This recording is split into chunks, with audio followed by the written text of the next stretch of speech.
I grew up with 7 uncles. So when you grow up with in a different way, you think like they think. I be looking at the girl, you crying again. I used to look at my older sister, and I used to look at my mom, and what are you upset about? He don't want me, I don't want him. And I'm on to the next. Because that's the first thing that will get us is relationships. I've seen some people towed down to the ground by some relationships. But back then, my mentality was, oh, can you hurry up and get gone? Because there's somebody else waiting to fill your shoes. I didn't have the emotional stuff going on with me. I didn't have the, I don't call his name no more. I didn't have the R. Kelly syndrome. I believe I can fly. But no, what it is when you break up, I can't eat, I can't sleep without you in my life. Don't look at me crazy, y'all done heard me say. I can't go on, baby. This is my song, baby. I don't want to do nothing if I didn't have those mentalities. Because I grew up with guys. They didn't show their emotions like that. I grew up with guys that did things that, you know, they sitting here. I've been blessed with a husband who does a lot of things for me.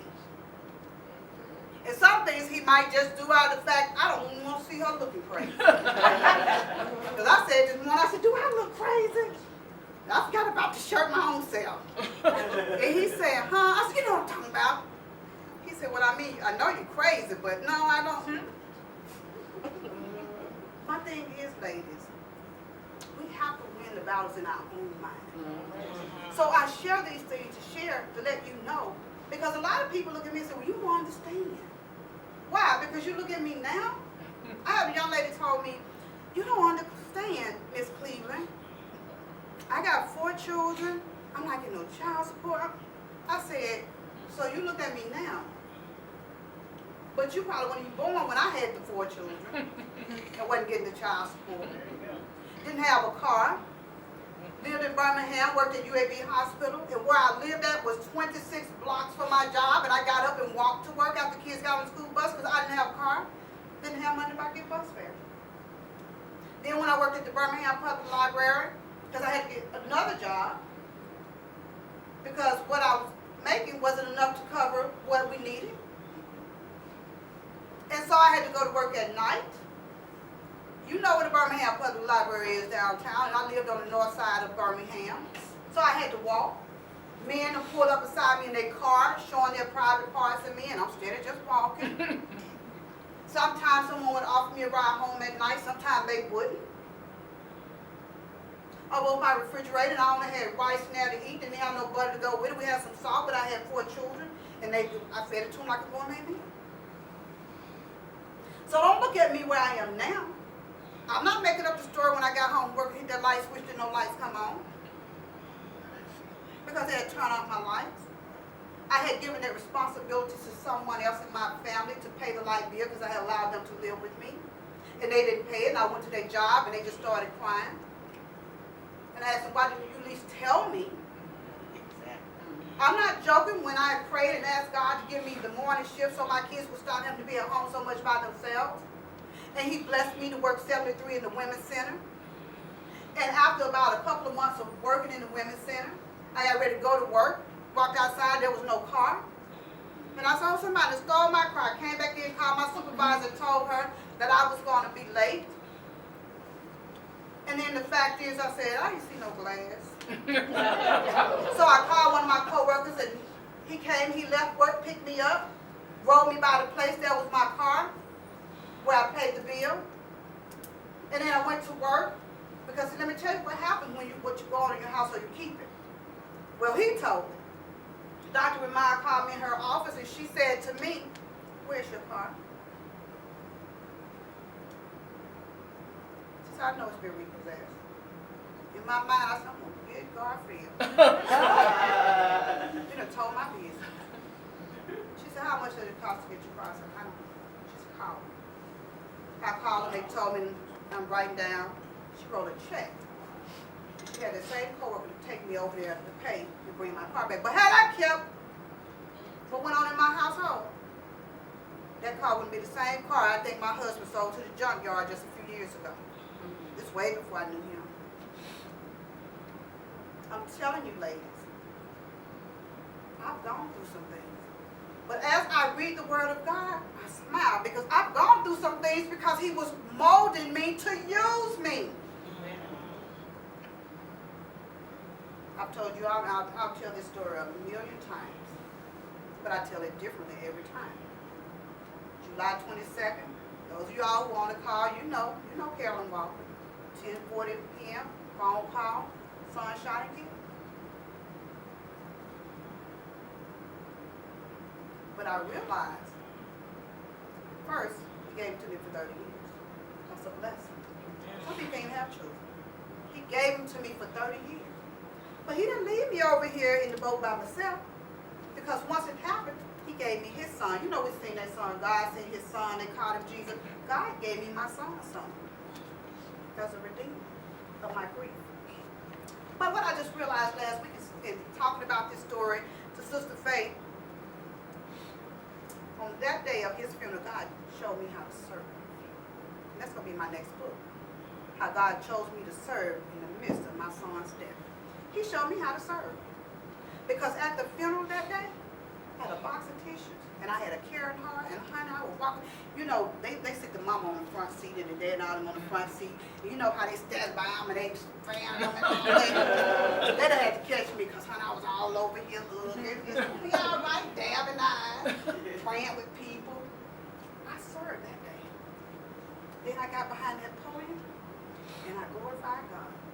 Because I spoke to the people who were there that day. See, they were there, hurting and in pain and grief. I was there rejoicing. And I know that I got talked about. I even heard she must have loved her song, doing all that stuff. But see, I love God first. And like I told Brother Marshall at the funeral, I'll always be servant before I be anything else. So that day, like when Jesus washed feet, I served. Ladies, what can we do? We, to get ourselves out the boat. What can we do to change our lives based on what Jesus has done for us? Are we willing to listen at me today? And to leave here and say, I heard what she said, but she don't know my situation. And I don't have to. Because guess who know your situation, Kristen? God. Guess who know your situation, Irma? He know you've been through all these employments and being hurt and all. He know your situation. You don't hesitate when you go to Tennessee to get your hair done. You think I knew all that? You be asking for prayers and they come on back, y'all be looking good. Why would he hesitate with something else? He got you. He got you. Look what he brought you through. He got you. And we won't even get me started with Miss Sheila over there. You couldn't answer my phone call because she was getting her hair done. He got it. Oh, got her nails too? All right. I got a phone call a couple of days before we left, and she said, "You're not going to stop me from going on this cruise." I said, "What are you talking about?" I just got discharged from the hospital. I said, "I didn't even know you've been in the hospital." But I'm going to have a talk with her about that. And Valerie, too, while she's laughing. Early in life, they have been introduced to a set of instructions. How many of y'all got a Bible? Just hold it up. And you got a Bible at home, that's fine. But hold your hand up. Hold it up. Early in life, we may have been introduced to a set of instructions that would have molded us to not only get out the boat, but to build it according to the instructions and duplicate it for others to be able to set sail on an unending body of water that will lead us to our destiny to get out the boat. Well, the thing about it is, ask yourself, how many of y'all have read the different instructions in the Word of God? Look at those explicit instructions he gave Noah. Explicit. All the way down to the sizes and what need to be done. Look at the explicit explicit instructions he gave them when he got ready to take the firstborn of everything from Egypt. Explicit instruction. Told them where to put the blood at. Told them when to do it and how to do it. So as I come through taking the firstborn of everything, I'll pass over when I see the blood. Look at those explicit instructions that he's given us. He said in Matthew 6:33, seek me first. Seek me first. Somebody tell me what first means. So that means first. Well, why we ask our neighbor first? Or our girlfriend, or our BFL, or our husband? I mean, why do we? Why do we ask everybody else first for God? When he gave us instructions, Matthew 6:33, and a lot of you all have my MasterCard that was created. Have it hanging in your wallets, at your desk, at home, in front of you, and you still pick up the phone and say, I'm going through this, what should I do? Seek God first, ladies. Not my favorite, but my next favorite. When he says, trust in me with thy whole heart. Lean not unto your own heart. Oh, so y'all know it. So why y'all still lean on your own understanding? I'm trying to figure out how I'm going to pay this bill this week, Chris. You should come back and tell me. You know that scripture because I heard you say it. So why you lean on your own understanding? See, we ain't bold enough to even correct ourselves and to check ourselves. You will sit right here and let me have this pity party with you and talking about, Lord, I can't believe I went through this. You're supposed to stop me and say it. The set of instructions that you got, okay. But we'll know it. But sometimes we have the boldness to do it. Because they call us thunder and lightning for a reason. That thunder there will check me in a minute. And so will lightning. And I thank God for people who will check me. Don't allow me to have no pity party.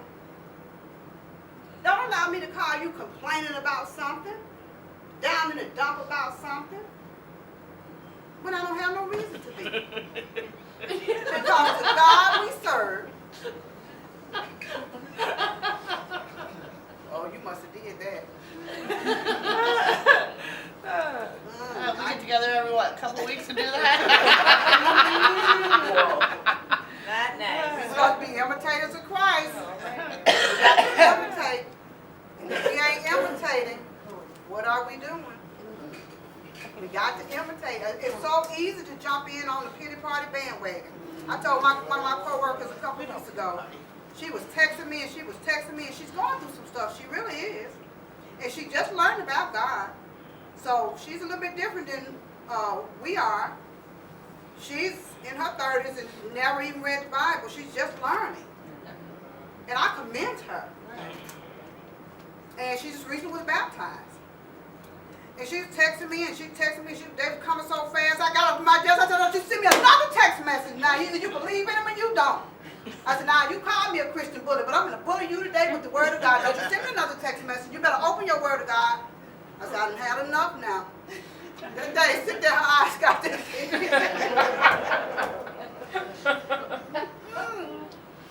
By the end of the day, she hugged me. And the next day she came back. She said, I thank God for you still not giving up on me. I said, no, you thank him for not giving up on you. But sometimes you got to put a stop to it. Amen. Amen. That stuff will drag on out and drag on out and drag on out before you know it. The next thing you know, you'll be like Job. You're a part of it. Job started off strong and knowing he knew he hadn't done anything. I was sharing my husband this morning. Job prayed in advance for his children, just in case they was going to sin. He knew he hadn't done anything. But that darn Bildad and Elihu and all them got to talking so much that thing, you know, Job talking about, I wish I'd have went straight from the womb to the grave. At least I'd do some things. I'm telling you, you get pulled into it. I get Sister Carolyn all the time. She get on there talking about them cheering on when I said, listen, you don't know what God has for you. You still trying to follow your own will. Then sit up here talking about some praise. God allow life. We don't want his will. We want our will. We just be lying to ourselves and him too. I'm sorry, I just call it how I see it. Now, life interruptions have set in. Starting with breaking up with high school sweethearts. You know the guy you couldn't dream of living without. The one who consumed your every thought.